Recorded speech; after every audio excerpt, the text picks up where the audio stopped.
Damn, how does he know? How did Dave find out? My marriage is toast, I just know it. The courts will judge Dave to be the primary caregiver of our kids. He'll be awarded custody. I'll be a social pariah, shunned by just about everyone in this church-going community. Forgiven by the priest with soft words, but a judging expression. Just like he did with Mary Skelton. She only lasted about 3 months after her husband discovered her affair.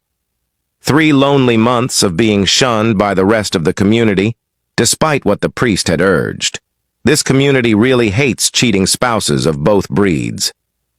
I slammed on the brakes and screeched to a halt, stopping 2 scant meters from hitting a little girl who had run onto the road chasing a ball. She looked to be about 3, about the same as my Paula. I was driving too fast, too preoccupied by my huge problem. The child's mother frowned at me from the curb, even though it was her fault for not supervising her kid better.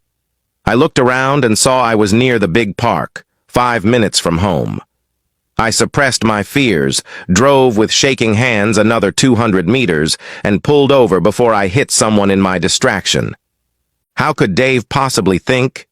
No, that's stupid. Once Dave discovered I was having an affair, it's only logical he'd think ill of me and want to cover his bases. He might run a dinky little editorial service from home, but that doesn't mean he's stupid. Far from it. Once he found out, of course, he would think it wasn't my first and get the kid's DNA tested. But how did he find out? Carl and I have been so careful. Thoughts of Carl reminded me. I picked up my phone and navigated to Carla, if Dave ever asked, a recently started work colleague. Stick as close to the truth as possible was my motto. My text, "Can you talk?" While waiting for a reply, I continued to kick myself. Why, oh why, did I let that smooth-talking little jerk seduce me? No, now come on, be honest, that's not fair. Why we slept together the first time wasn't seduction and is perfectly explainable. It happened while we were out of town. We'd just spent 2 whole days negotiating an exhausting deal, celebrated with too many champagnes and fallen into bed together. If I had stopped there, it would have been fine. I would have a secret that I would rue to my final day. A grave secret that could only hurt my husband and family. But I, or should I say we, didn't. We'd both been ensnared by the excitement of sleeping with someone different after 10+ years of marriage. The allure of the illicitness of it all, the thrill of the naughtiness of it. The superiority of knowing we were fooling our spouses, 2 people who knew us so well and successfully hiding it. Or not successfully hiding it, as it turns out. My thoughts were interrupted by the ding of a text from Carl. Finally. No, having dinner with Mary and the kids. What's up? Well, misery loves company, they say. He knows. Dave knows about us. How had Dave found out? We'd been incredibly careful. Only got together when we were away, and then only if we could get adjoining rooms. We never walked into the same room door together, and always used protection, even the first time. Made absolutely sure we behaved normally in public and when we were home with our respective spouses. Another ding. Hell, Mary is acting normally, so he hasn't told her. Do you think he will? How angry is he? Dunno. We haven't spoken yet. I did a runner as soon as I discovered he knew, I replied. This time I didn't have to wait long for a reply. Ding. Please beg him not to tell Mary. The selfish little jerk. Destroy my marriage, so long as he is unaffected. I have a good mind to tell his wife if Dave doesn't. Like I say, misery loves company. So how were we discovered? I'd made sure my love for my husband hadn't suffered. Not introduce any new positions or techniques I'd learned from Carl. To say intimacy with Carl was vanilla and uninspiring would be an understatement. He was smaller, lasted less time, and was not nearly as experimental as my Dave. In fact, if it hadn't been for the illicitness of it all, it wouldn't have lasted the 7 months and 6 liaisons it actually had. How unlucky we'd been discovered before I terminated our affair after our next trip in 2 weeks' time. Focus, Megan. How you were discovered isn't relevant. You were found out, and now your husband trusts you so little he's getting DNA tests done on your kids. My mind flashed back to a scant 20 minutes earlier, when I'd come home late, too late to enjoy dinner with my family. Luckily, Dave worked from home, did the school runs, and cooked dinner 6 nights a week. I was supposed to cook on Sundays, but I normally went and got takeaways. Let's just say cooking isn't one of my strong points. Walking in the door, I froze at the horrible sight. Dave sitting on one of the kitchen chairs with one of those cotton swabs on a stick, wiping it around the inside of the mouth of Jillian, our 5-year-old.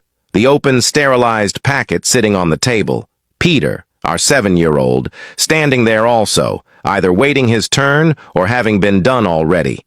I'd read enough stories and seen enough TV to know I was looking at the opening act of a DNA test. My initial reaction was one of rage. How dare Dave think the kids weren't his? I wasn't a or was I? Knowing I had to think how best to survive this, I just turned and fled. Just before I did, Dave turned to look at me, a neutral expression on his face. I raised my hands to my cheeks, remembering the feeling of the blood draining from them, which was a blatant confession of the truth in the circumstances of what the testing was accusing me of. 20 minutes later, here I am, contemplating my family's and my social destruction. I knew Dave. I knew him as well as he knew himself. Once he was ready to confront me, he would do it firmly and quietly. He wouldn't want the whole town to know he'd had the horns hung on him. If I couldn't prevent him from at least divorcing me, I'd ask him to do it quietly. Just say we'd grown apart. That way, even though I'd lose the security of my marriage, I could still stay in town and see my kids, maybe have shared joint custody. I did love them. My mind wandered off for God knows how long, running different scenarios of how Dave would react, trying to find the one that made me lose the least. Suddenly, I realized I was thinking like a defeatist. I was using my knowledge of Dave and assuming that separation was a given and that the best scenario from here was a quiet divorce. But what if I was wrong? What if I threw myself on Dave's mercy, told him about the forgivable first time and the regrettable continuation? He wouldn't want a divorce any more than me. Sure, his faith and trust in me would be shattered, and it would take years for him to fully trust me again. But I would still have the respectability and the support of the community. If you do this, Megan, you'll have to be absolutely honest with Dave. One whiff of an untruth, and you'll arrive at the curb quicker than a cheetah on speed. I glanced at my watch. Just under 2 hours since my discovery, I hadn't been as clever at hiding my affair with Carl as I'd thought. 2 hours since I'd gone from being secure in my marriage to fighting for its very life. 2 hours after seeing my husband's DNA testing my children raised my blood pressure 100 points. I tapped out a quick text. I'm on my way home to beg you for forgiveness for my affair with Carl. Please don't do anything hasty. Then slowly headed my car home. Well, what happened after that exceeded my worst nightmare. 10 minutes after sending my text, I reached home. As soon as I pulled into the driveway, Dave stormed out the door, threw a "stay here and look after the kids" at me, and screamed off in his car. I found out later that he went straight to Carl's house, and when my lover answered the door, broke his nose with a single punch while yelling, "Mess with my wife, will you?" Those words stopped Carl's wife from calling the police, and between her and Dave, they extracted the full story as Carl begged them to call him an ambulance. With Carl saying he was punched, but his wife claiming he fell against the wall, the police investigation went nowhere. When he returned from an emergency, the locks were changed at his house, and his wife had an online appointment with a divorce lawyer. How do I know all this? Dave came straight home and told me to pack a bag and leave. With one look at the fire in his eyes and his bruised knuckles, with an inkling of how they came to be, I did as requested and fled to a mid-range motel in town. I saw a bandaged Carl at the breakfast bar the next day. Any hopes Dave would be quiet were dashed in the early afternoon when Carl and I were invited into the COO's office and summarily executed. She didn't quote any morals clause in our contracts, just said she didn't want to employ home-wrecking, bottom-feeding scumbags like the pair of us. Ouch. I could see how the immediate future was going to be when I rang all 3 divorce lawyers in our town, and none returned my call. When I went to a diner for dinner, the waitress refused to acknowledge my existence. The nail in the coffin, however, was when I met up with Carl and found out he was already being treated like a leper by family, friends, and ex-work colleagues alike. Within 2 days, spurred by a visit from the motel manager who claimed his establishment was booked out from that night, yeah, right, Carl and I bowed to the inevitable and left town. We didn't want to become social ghosts, like we'd seen Mary Skelton become just last year when she'd been caught cheating. We drove for 300 kilometers and started a new life together. That didn't last long. I know I may be speaking the bleeding obvious, but when 2 cheaters shack up together, there is no trust. I'd never realized just how important trust was to a relationship until the evening I had to fight the urge to check his phone when he was in the bathroom.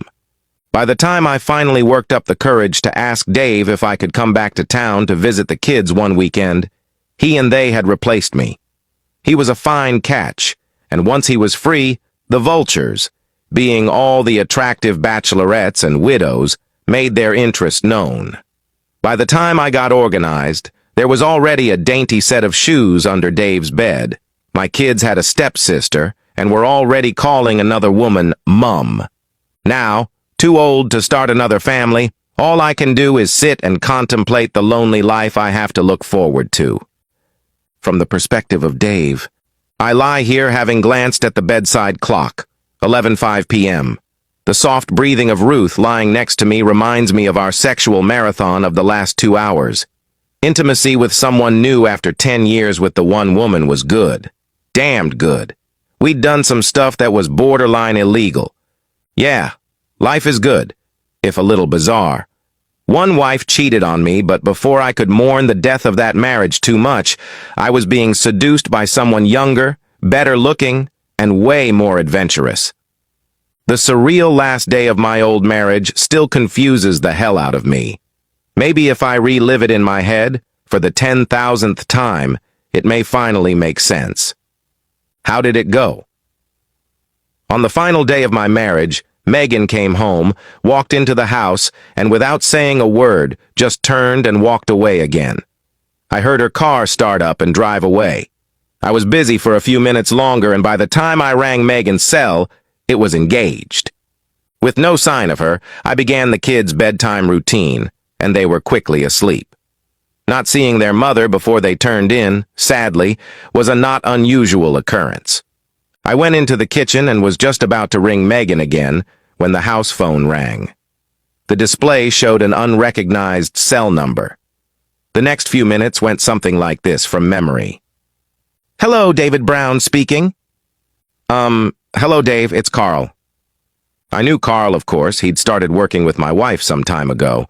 I'd seen him at a couple of work functions and even been invited over to his housewarming. What was his wife's name? Rebecca? Beck? Something like that.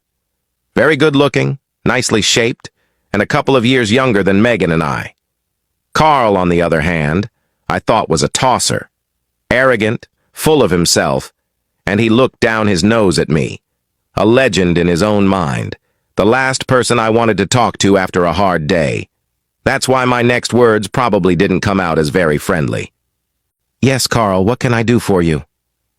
"What is it going to take?" he asked. I didn't have a clue what he was talking about and said nothing in my confusion, forcing him to continue. "If my wife finds out I've been having an affair with Megan for the last 6 months or so, she'll cut my balls off and I'll lose my kids. So, I'll be up front, Dave. What is it going to take to keep your mouth shut?" I don't remember dropping the phone and slumping to the floor as the devastating news that my loving wife had betrayed me in the worst way possible battered my consciousness. I'd been totally unsuspecting and couldn't believe it. Yet the pleading in Carl's voice was pretty convincing. Then my mind turned to the recently oft-pondered problem. Why had my wife seemed to emotionally pull away from me and the kids in the last half year or so? Nothing drastic, just definitely there. I would later realize that the first stage of grief, denial, lasted less than 30 minutes of floor time, replaced by anger, a blind rage to mask the pain of my loss. I still had enough control to not take it out on Megan. That way, prison lay.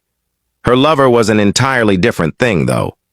As soon as I heard Megan return, I drove to the jerk's house, and with all the anger I possessed, punched him fair and square. The feel of bone and cartilage breaking under my fist made me smile even now. Carl's forced confession in his lounge room, dripping blood, was completely unnecessary for my education, but necessary for his wife.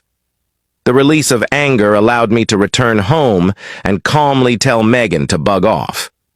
As I listened to my bed partner lightly snore, I realized I was no closer to solving the mystery than I was the last 100 times I'd tried to work it out.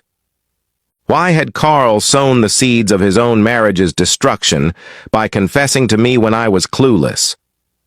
I couldn't help thinking again that Megan's strange behavior that night, by coming in from work, then leaving again without a word, had something to do with it all. Once again, I replayed that evening in my head. I'd cooked dinner, like always. Confirmed Megan would be late, so sat and ate with the kids, chatting away as we did. Then started to clear up. Jillian complained that she had a sore spot in her mouth. I grabbed a torch, turned back her bottom lip, and saw the ulcer. Going to our first aid cupboard, I grabbed the tube of Bonjela and one of those individually wrapped cotton swabs, opened both, smeared one onto the other, and used the cream for the purpose it was designed for. Absolutely nothing to do with the mystery at hand. Bugger, I'm beginning to suspect I'll never know. Turning on my side, I inserted my arm under the sleeping beauty's head and spooned her, gently kissing the back of her neck. She pressed into me and purred a little. Forget the mystery. Life is good. And so, we've reached the end of today's story. Was it what you expected, or did it take a twist you didn't see coming? I'm curious to hear your thoughts. Share them in the comments below, and let's get a conversation going. If this story kept you hooked, make sure to hit that like button. And if you're new here or just haven't subscribed yet, now's the perfect time to join our community. I bring you fresh, captivating stories every day, so click that subscribe button and turn on notifications so you never miss out. Thanks for watching, and I'll see you in the next one. Faceless, fabulous.